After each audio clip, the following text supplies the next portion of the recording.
Queria começar a entrar com vocês um pouco nos nomes que estamos ouvindo hoje nessas operações, Sakamoto, começando um pouco em torno da família de Vorcaro que está entre os alvos hoje. Falamos aqui do pai, do dono do Master, mas também do cunhado de Vorcaro, o empresário Fabiano Zettel, ele que chegou a ser detido no Aeroporto Internacional de São Paulo, em Guarulhos, tentando embarcar em um jatinho para Dubai. Está parecendo um pouco um flashback do que vimos ano passado no caso do próprio Vorcaro, né, Sakamoto? Queria saber um pouco mais sobre ele, destacando também que Zettel é pastor da Igreja Lagoinha e foi o maior doador de campanhas importantes também? Exatamente, né? Preso pela Polícia Federal, preso por alguma... Antes de mais nada, bom dia por agora, assim, para o Serapião, desculpa, falta de educação. Né? Bom dia, parabéns pela apuração, Serapião, sempre na hora, assim, trazendo para a gente informação sobre as operações, sobre a Polícia Federal.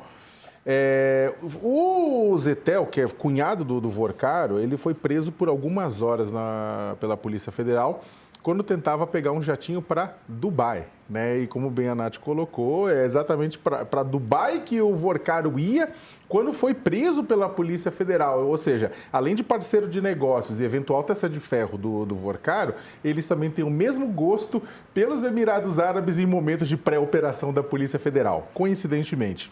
Ele, bem, em alguns círculos ele é conhecido pelo empreendedorismo, né, de ser sócio através dos seus investimentos de marcas como Oakberry, Desinchá, Frutaria São Paulo. Em outros círculos ele é conhecido pela religiosidade, né, porque ele é pastor de uma das igrejas Lagoinha, né, lá de Minas Gerais. Só que no círculo da velha e boa política, ele é conhecido por ter sido o maior doador de campanha individual de Jair Bolsonaro na tentativa frustrada de reeleição em 2022, com 3 milhões de reais, vamos de novo, 3 milhões de reais, e ter sido também grande doador de campanha do governador Tarcísio de Freitas. Esse sim obteve, né, o sucesso na sua corrida eleitoral, tendo doado 2 milhões de reais, né?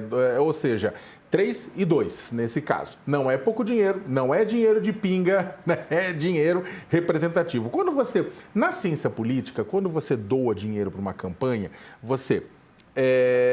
normalmente a pessoa está alinhada com os pontos de vista defendidos por um candidato, né? Ou no caso de empresários, investidores, etc., que não podem mais doar via empresa e por isso doam pessoa física devido a mudanças na lei eleitoral, porque essas pessoas querem proximidade com o candidato, né? Uma vez eleito.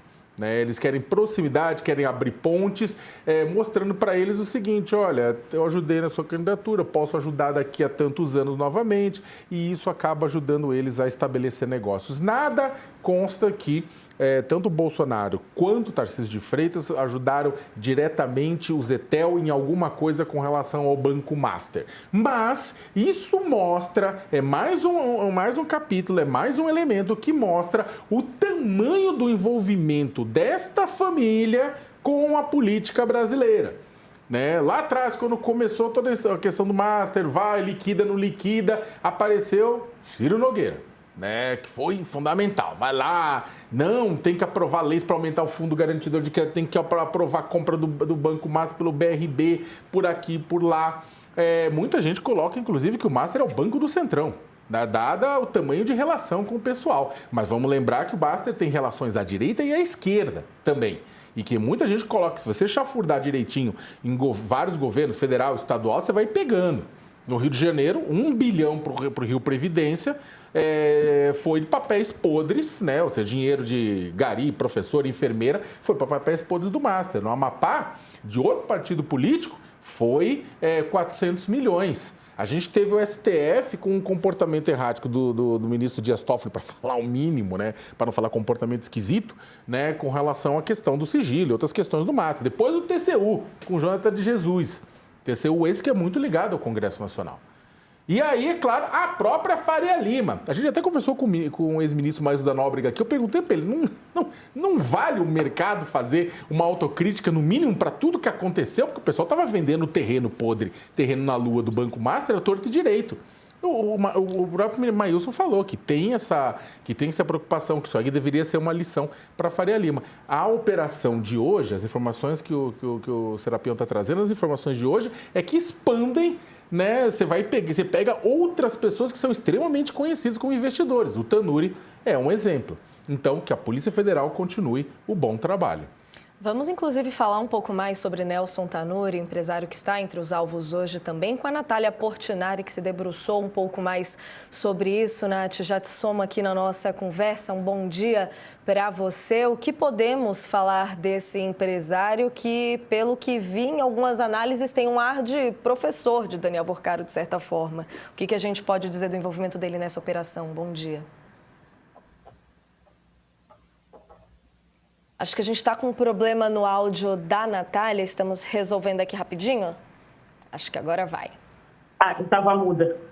Bom dia, Natália. Bom dia, tudo bem? Então, o Nelson Tanure, ele aparece como destinatário de dinheiro que teria sido desviado do Master, né? Segundo uma denúncia enviada pelo Banco Central, que está sendo analisada aí pela PGR e que virou alvo dessa investigação. Porque a gente está falando de uma fraude, né, que essa operação de hoje ela é muito em torno de uma fraude de desvio de dinheiro do Master através de fundos da REAG. E aí como é que isso funcionava?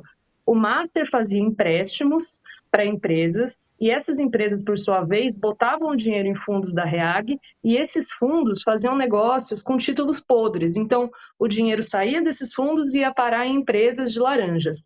O que a investigação indica é que esses laranjas são pessoas ligadas a Nelson Tanure, que é esse empresário. E é muito importante aí dentro do Master, de fato, como uma pessoa que aconselhou muito, né, o Vorcaro na montagem da estrutura financeira do Master. É conhecido por ser uma pessoa que ajudou muito ele. Então, a PGR ela aponta, né, segundo o que eu apurei aqui com as minhas fontes, a gente ainda não tem, a decisão ainda está sob sigilo, né, da operação de hoje, mas o que a gente tem de informação de bastidores é que o Tanure ele estaria nessa ponta tanto recebendo dinheiro que saía do Master como um sócio oculto, um investidor do próprio Master numas outras manobras em que ele colocava dinheiro. Então ele aparece aí como sendo intrinsecamente ligado a esses negócios e essas fraudes com fundos que são objeto dessa investigação. A gente tem um bloqueio de 5,7 bilhões e esse bloqueio tem relação com esse dinheiro que saiu do Master através desses empréstimos. A gente já vinha falando um pouco sobre isso porque o Banco Central tinha pedido ao MPF que fizesse o bloqueio desses fundos. Então, isso daí já estava nas mãos ali dos investigadores já faz alguns meses e isso resultou na operação de hoje.